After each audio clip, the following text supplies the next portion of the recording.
দেখেন কথা বললেই তো বলবেন বলছে মানে আজকে বিএনপি আওয়ামী লীগ বিরোধী যে শিবির বা একেবারে বলেন যে আওয়ামী লীগ বিরোধীরা এখন আবার বঙ্গবন্ধু বিরোধী, তারা সবাই একটা দিন পালন করছে। সেই দিনটা হলো যে ৭৫-৭৪-এর এই দিনে শেখ মুজিবুর রহমান ৭৫-এর এই এই সময়ে এসে, এই দিনে এসে তিনি তৎকালীন আওয়ামী লীগ সরকারের সময় বাংলাদেশের সমস্ত পত্রপত্রিকা বন্ধ করে দেওয়া হয়েছিল।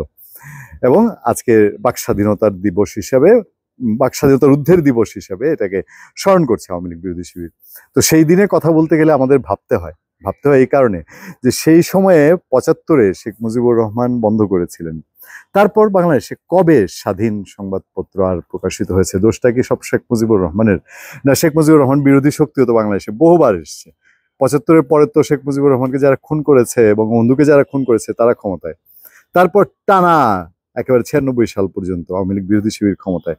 বাক স্বাধীনতাকে খুব উন্মুক্ত ছিল। হ্যাঁ, দিনকে দিন যে জায়গায় এসছিল ৮০ দশক পরবর্তী, সেইটা ৯০-এর পরে যেই ক্ষমতা আসছে সেটাকে রুদ্ধ করেছে। আওয়ামী লীগ সরকারের প্রথম দিকে যেই অবস্থাটা ছিল শেষ দিকে এসে তার চেয়ে খারাপ হয়েছে। এতগুলো কথা বলতাম না, বলতাম আমাদের হেডলাইনটা তো লক্ষ্য করেছেন আপনারা, বিএনপি কি ক্ষমতায় কিনা। বিএনপি ক্ষমতায় কিনা এটা অনেক বেশি প্রশ্নটা উঠেছে আরো যখন তারেক রহমান এবং ডক্টর ইউনূস মিটিং হলো আপনার লন্ডনে, এবং এরপরে যুবদল, ছাত্রদল, স্বেচ্ছাসেবক দল তারা অনেক বেশি চাঙা যে হয়ে গেছে এবার মোটামুটি আমরা যা চেয়েছিলাম আমাদের রাজনীতি হয়ে গেছে। আর না হলে বিএনপির নেতার মুখে এই কথাগুলা যে বিএনপির কথা শুনবে, না হয় ইয়নোগিরি ওসিগিরি ছেড়ে চলে যেতে হবে। আচ্ছা, সেটা হচ্ছে বিএনপির নেতার ভিডিও ভাইরাল হয়েছে। সমকালের রিপোর্ট, সমকাল বলছে যে ঐক্যবদ্ধ হলে প্রশাসন বাধ্য হবে বিএনপির কথা শুনতে। হয় বিএনপির কথা শুনবে, না হয় এখান থেকে ইয়নোগিরি ওসিগিরি ছেড়ে অন্য জায়গায় চলে যেতে হবে। যাদের আর সুযোগ দেওয়া যাবে না, অনেক সুযোগ দিয়েছে, এখন আর সুযোগ দেওয়ার সময় নেই। এখন আমাদের দাবি আমাদের আদায় করে নিতে হবে। বিএনপি তো ক্ষমতায়, মানে শেষ লাইনটা আমার।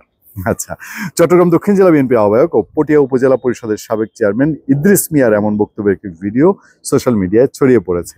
ইদ্রিস মিয়া বলতেই পারেন কাল তো তাদের, এবং চট্টগ্রামের পটিয়া তো সবসময়ই ক্ষমতাসীনদের জন্য, ক্ষমতাসীন রাজনীতির জন্য, পটিয়ার মানুষের জন্য না, এবং পটিয়ার রাজনীতিক নামী কিছু মানুষের জন্য পটিয়া কুখ্যাত হয়ে উঠেছে সবসময়। এটা যে কোনো সরকারের সাথে আপনি বিচার করেন। ভিডিওতে দেখা যায় ইদ্রিস মিয়ার পেছনে ঈদ পুনর্মিলন ব্যানার টাঙানো, সাতকানিয়ার সাংগঠনিক ইউনিট বিএনপি লেখা রয়েছে ব্যানারে। দলীয় সূত্র জানা গেছে মঙ্গলবার বিকেলে সাতকানিয়া উপজেলা বিএনপির সব সাংগঠনিক ইউনিটকে যৌথ উদ্যোগে স্থানীয় একটি কমিউনিটি হলে অনুষ্ঠানের আয়োজন করা হয়। অনুষ্ঠানের প্রধান অতিথি ছিলেন ইদ্রিস মিয়া। গত ২ ফেব্রুয়ারি চট্টগ্রাম দক্ষিণ জেলা বিএনপির আংশিক আহ্বায়ক কমিটি করা হয়। এতে আহ্বায়ক করা হয় মোহাম্মদ ইদ্রিস মিয়াকে। পরে নানান কমিটি করা হয়েছে এই সব নিয়ে রিপোর্টটি, এবং তার ভিডিও ভাইরাল হয়েছে।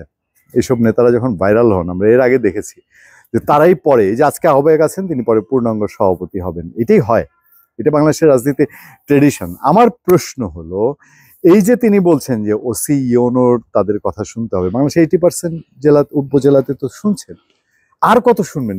শুনতেই তো এখন পর্যন্ত অবস্থা তাই। আর একটু বেকায়দা আছে ওসি ইউনো সাহেবদের, বিএনপির কথা শুনতে হয়, আবার জামাতের কথাও শুনতে হয়। জামাতের কথা না শুনলেও বেকায়দা আছে। তো এই যে আবদার এবং দাবিটা, এবং এটা হতেই হবে, আওয়ামী লীগ কি দোষ করেছিল? আওয়ামী লীগের তো এই দোষের কথাই আপনারাও বলতেন, আমরাও বলতাম। পার্থক্য কোথায় তাইলে? ধন্যবাদ সবাইকে, ভালো থাকবেন, সুস্থ থাকবেন, দেখা হবে, কথা হবে আপনার সাথে। আমি আতিক রহমান, পূর্ণিয়া।